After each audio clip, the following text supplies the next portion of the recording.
ते आला का ग परत?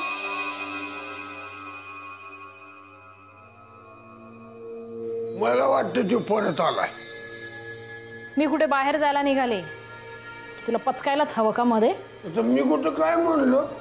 मी विचारलं बघत आला का म्हणून. कोण आला का? दुसरा कोण? तुझं दोस्त त्यो दाढीवाला. एवढी नटून थटून निघालीस म्हणून विचारलं. देवदर्शनाला चालले मी. देवदर्शनाला? काय ग, देवा पुढे नाक घातलं म्हणजे आपली सगळी पाप फिटतील असं वाटतं तुला? कुठं आहे ग तुझा देव?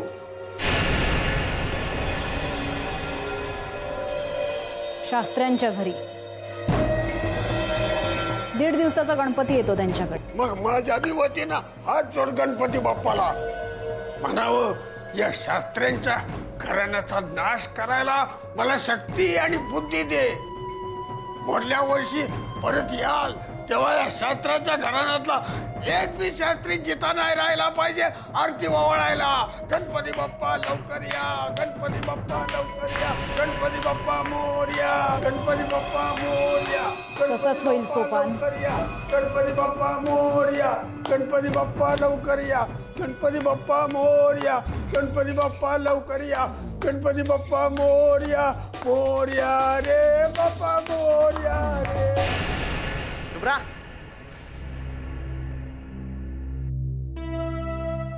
काय ग, साडी का बदललीस? मस्त दिसत होतीस. कशी वाटली? कोण? कोण काय, स्वप्नीलची क्षिप्रा.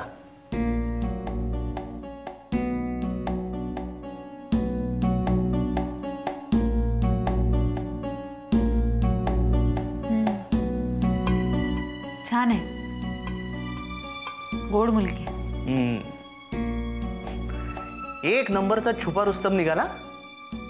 4 वर्ष आम्ही एकत्र होतो US मध्ये. पठ्ठ्याने पत्ता नाही लागू दिला. मी सगळं त्याच्याशी डिस्कस करायचो, पण हा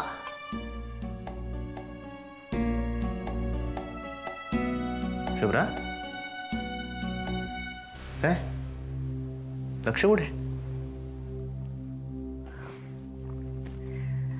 हो, माझ्या डोक्यात काहीतरी दुसरंच चाललं होतं.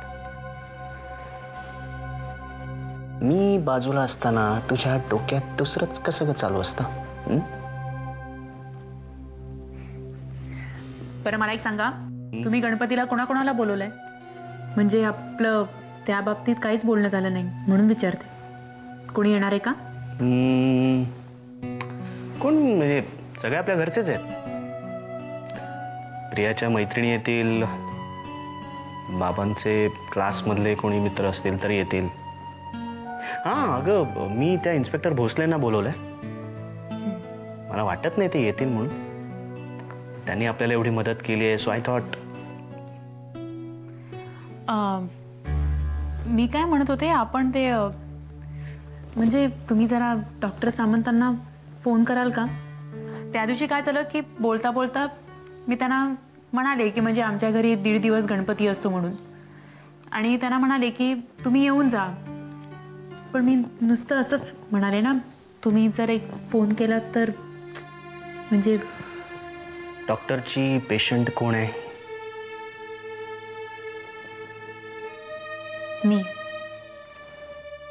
आमच्या घरी गणपतीला येऊन जा असं कोणी सांगितलं? मी. मग फोन करते मी फोन त्यांना. बरं वाटेल का? Good girl.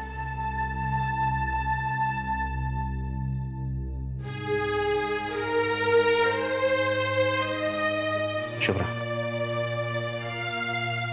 काय झालं?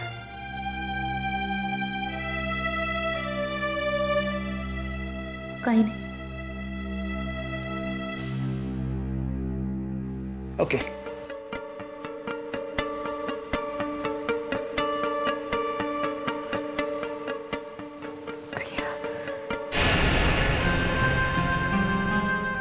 प्रिया, अगं प्रिया चल आटप लवकर, आता पाहुणे यायला लागतील, तयार नाही झाले. काय झालं ग, रडतेस तू? काय झालं प्रिया? ए बाळा काय?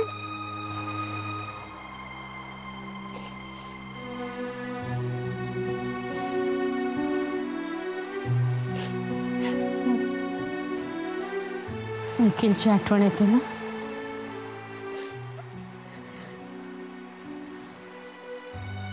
मलाही बाळा सकाळपासूनच त्याचेच भास होत आहे. एकदा वाटलं सुद्धा की काय अर्थ आहे या सगळ्या उत्सवाला. नुसतं सोपस्कार म्हणून करतोय का आपण सगळं?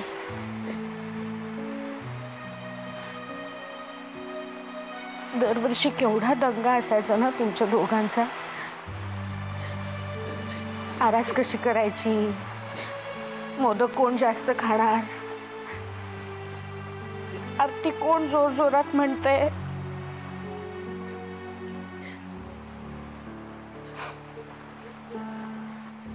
हे बाळा,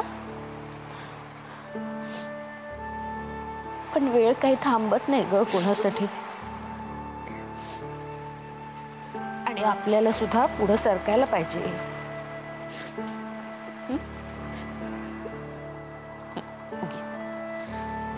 शाणे ना तू. चल चल डोळे पुस. डोळे पुस, स्वच्छ तोंड धु आणि छान तयार होऊन ये. साडी नेसणार होतीस ना? अगं का सकाळी नेसली होतीस, छान दिसत होतीस. नाही, मूड नाहीये तर. बरं बरं नको नेसू. आधी रडणं थांबव बरं. पटकन तयार होऊन ये, तुझ्याच मैत्रिणी यायला लागतील ना आता. ये लवकर ये. हा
कोण?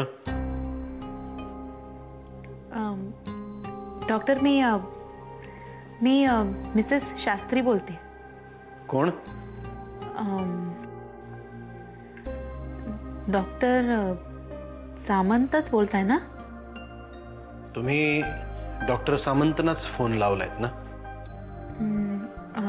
हो डॉक्टर, मी शुभ्रा शास्त्री बोलते. शुभ्रा. हाँ मिसेस शास्त्री, सॉरी पटकन लक्षात नाही आलं. डॉक्टर आज आज आज क्लिनिक बंद आहे मिसेस शास्त्री. गणेश चतुर्थी आहे ना. तुम्ही उद्या अपॉइंटमेंट घेऊन या. नाही, मी अपॉइंटमेंटसाठी फोन नाही केलेला. मग मी तुम्हाला म्हणाले होते ना की आमच्या घरी 1.5 दिवसाचा गणपती असतो, म्हणून तीर्थ प्रसादासाठी आणि दर्शनासाठी फोन केला मी तुम्हाला. जरा थोड्या वेळ आज आमच्या घरी येऊन केलात तर. थँक्यू मिसेस शास्त्री, पण मी अशा फंक्शन्सना नाही जात. थँक्यू. अँड सॉरी, पण हॅपी गणपती. बाय. थँक्यू.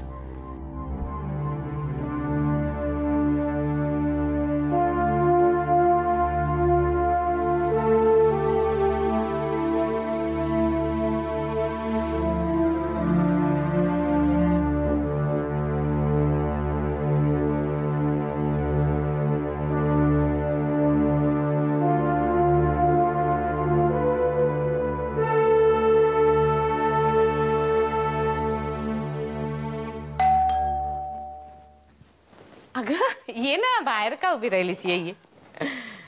कशी आहेस तू? मी बरी आहे. तुम्ही कशा आहात आई? छान. ये तू दर्शन घे, मी आलेच. अगं शुभ्रा, ही सुलेखा आलीये ग. आले. हं?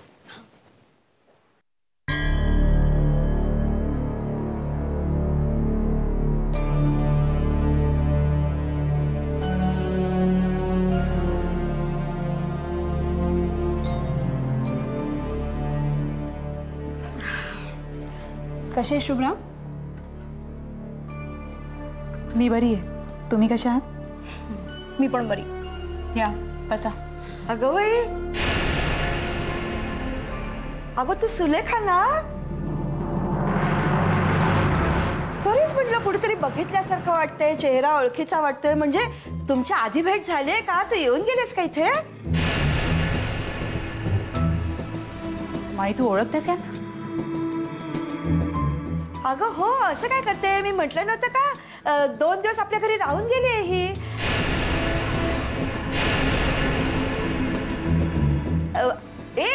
तुझा तो लेख पूर्ण झाला का ग? माई, तुमची काहीतरी गल्लत होते. ही सुलेखा म्हणजे? हा, तुमचा काहीतरी गैरसमज होतोय. अगं असं काय करतेस? अगं शुभ्रा, मी तुला म्हटलं नव्हतं का एक पत्रकार मुलगी आली होती, मी तिला इथला पत्ता दिला, ती हीच.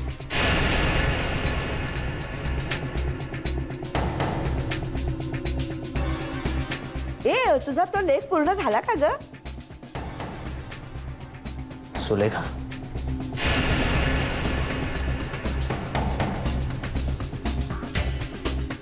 माई तुला काहीतरी विचारतायत. उत्तर दे ना.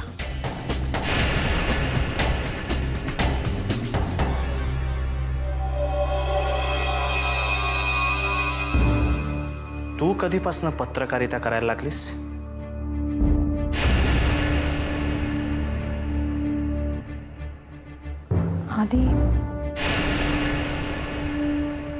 आधी मला तुझ्याशी एकट्याशी थोडं बोलायचंय. आधी या सगळ्या गोष्टींचा खुलासा कर सुलेखा. मी फक्त आधी समोरच करेन.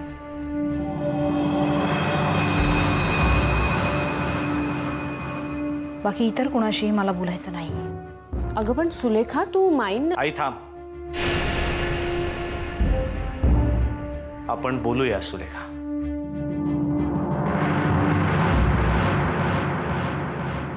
म्हणजे तू मला फसवलंस?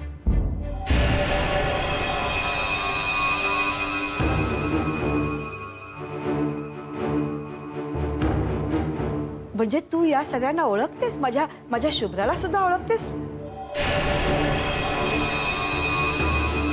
मग तू ते तसं का वागलीस ग? चल सुलेखा, आपण बोलूया.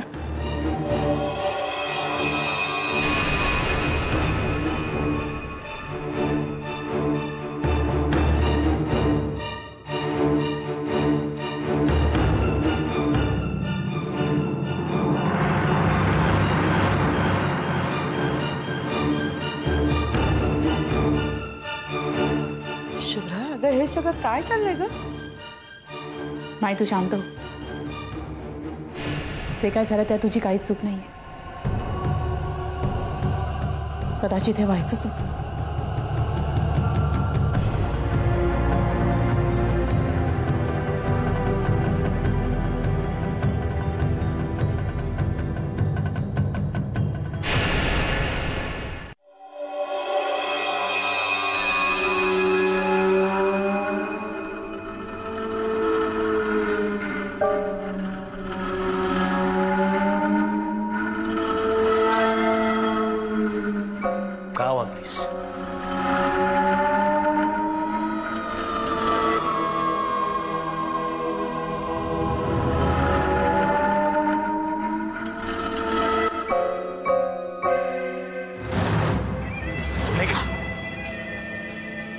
सॉरी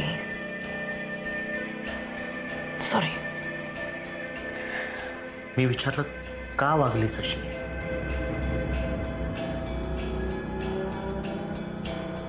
कारण मी प्रेम केलंय तुझ्यावर. म्हणजे जाऊ दे ना, तुला नाही कळणार. तू कुठे प्रेम केलंयस कधी? सुलेखा, आपण वेगळ्या विषयावर बोलतोय. नाही, विषय तोच आहे. तू मला प्रश्न विचारलास आणि मी त्याचं उत्तर दिलं.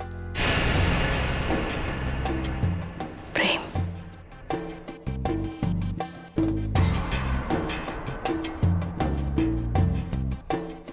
ज्या कुटुंबाला मी आपलं मानलं,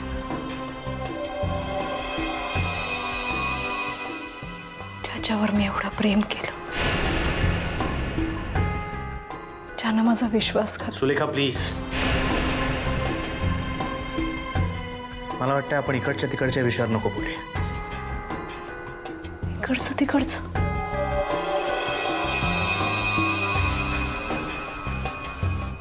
ठीक आहे, मग काय बोलूया आपण? तुम्हा सगळ्यांना फसवून मी शुभ्राच्या गावी का गेले? शुभ्राच्या आईशी खोटं बोलून मी त्यांच्याच घरी का राहिले? शुभ्राची मी एवढी चौकशी का केली? सुलेखा, माझेच प्रश्न मला ऐकवू नकोस, उत्तर सांग.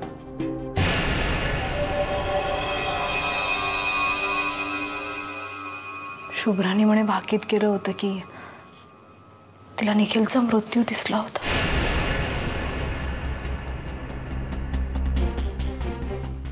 हे तुला कसं माहित? म्हणजे हे खरं आहे. हे खरं आहे की शुभ्रा बोलली होती की निखिल अपघातात जाणार आणि तो गेला.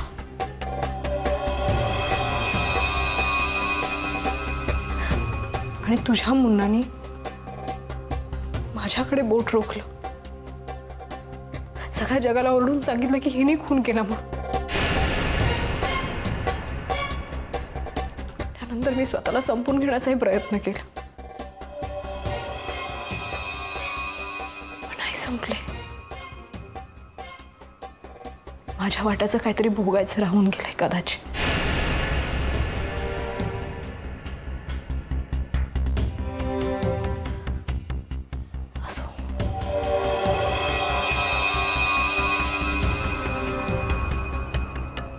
कुसुमात त्या सतत म्हणायच्या की शुभ्रा काळ्या जिभेची आहे, काळ्या जिभेची आहे म्हणून. तिचे काही बोलते ते खरं होतं. नॅचरली मला काळजी नाही का वाटणार आधी? ज्या मुलीला मी कधी ओळखतही नव्हती ती अशी अचानक आली आणि माझा आधी माझा राहिला नाही.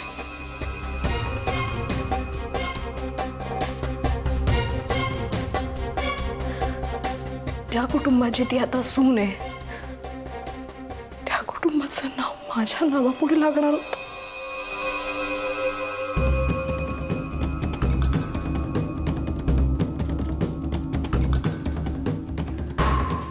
तुला सांगितलं ना,